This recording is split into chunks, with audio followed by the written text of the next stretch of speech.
Tell me a little bit about the structure of the Brotherhood. Do I recall correctly that you would do a lot of missionary work and that there'd be small enclaves of brothers where priests would go out into a specific area and then the brothers would come behind and sort of very build often, a religion? Our community is very strongly a missionary community.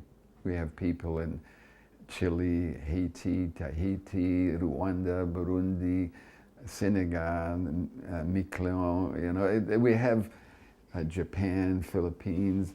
So we have at least, I would say, 14, maybe 16, 17 areas in missionary territory. So basically, you go there and you try to organize a system, get the funding from the first world so that you can set it up, and once it's set up, then it can continue and thrive. As a student of that religious experience, the wonderful thing in my life was that the brothers were not just teachers, but they were 24-hour-day models for us to follow, and that doesn't exist today. Yeah, it's almost impossible. If someone is a lay person, they're married, so they have their own children. And so they have their own spouse. They have to go back home. So they really, it's not that they're not generous or dedicated or devoted. It's simply that they have more than simply one commitment. So the reason, in some way, religious operates on a different level in the sense that he doesn't have any direct family obligation with the children or with the spouse. So that means whatever time that person has, sure, you could be in the study hall supervising. You could be on the skating rink, or you could be flooding the rink at 2 o'clock in the morning because you're not getting your spouse out of bed or whatever. So it's a situation that can only exist for those who are celibates in some way, because it would be unfair to ask somebody else to do the same kind of commitment or take the same kind of commitment that a brother has taken. I was going to say that while I was there, I don't think that the brothers got enough credit for giving their whole life up to the Lord. I mean, to devote their whole life to their Maker. When we think about Brother Francis, we think of him as an academic, right? But I think of him as religious too. In other words, here's a man and all the other brothers that came through that gave their whole life up for their religion, for what they believed in. That's heavy. When you think about it, if someone is going to be a religious and doesn't live differently, then I think that person is kind of silly, because why the hell would anybody deny himself a spouse and having your own children unless you have something that compensates for it, that something that fills the void? Sounds like Plattsburgh, New York was an out mission in the early 20th century, late 19th century. Tell me how the brothers moved from Canada to Plattsburgh. What was it about Plattsburgh that drew your attention? Well, the reason they came to Plattsburgh is that they felt they were close enough to Canada so that the Canadian brothers could come and then come to Plattsburgh, go to Plattsburgh State University, learn English. They were already educated, but a number of them didn't know any English.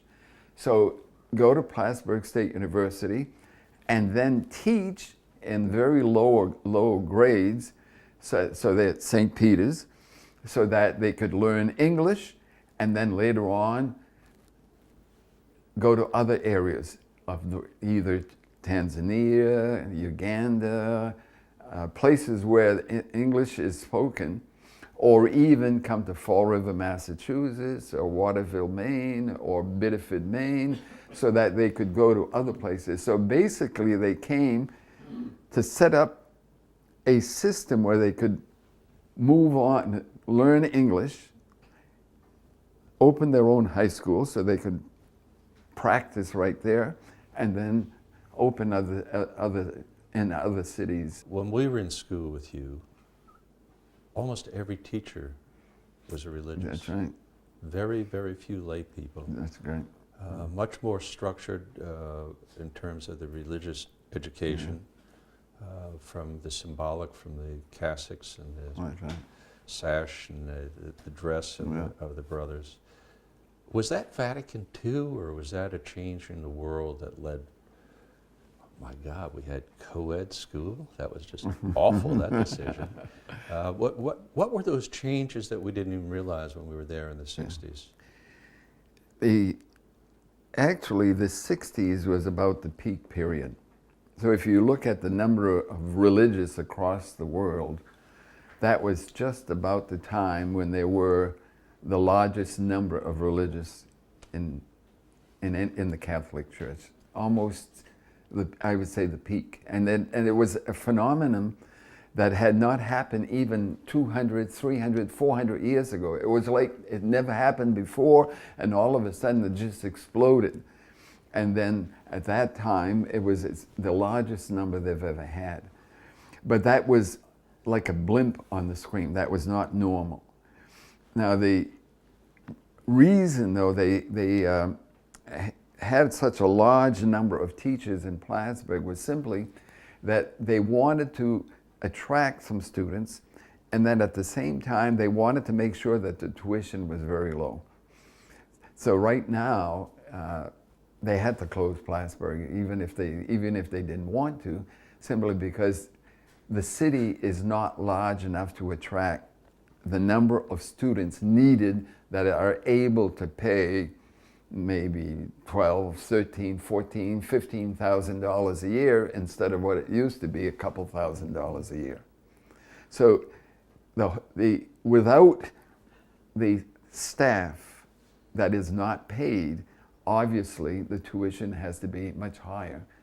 And so that's why Plattsburgh, in a lot of ways, was a center where they could educate the Canadian brothers, who later on could go to the missions because they already know English, or they could even go to teach in Fall River or in Biddeford or any other place in the United States.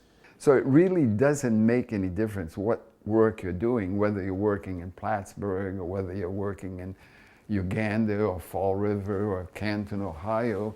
You're supposed to be, it's more the attitude that you bring to your work that's supposed to distinguish you, not necessarily the work that you're doing.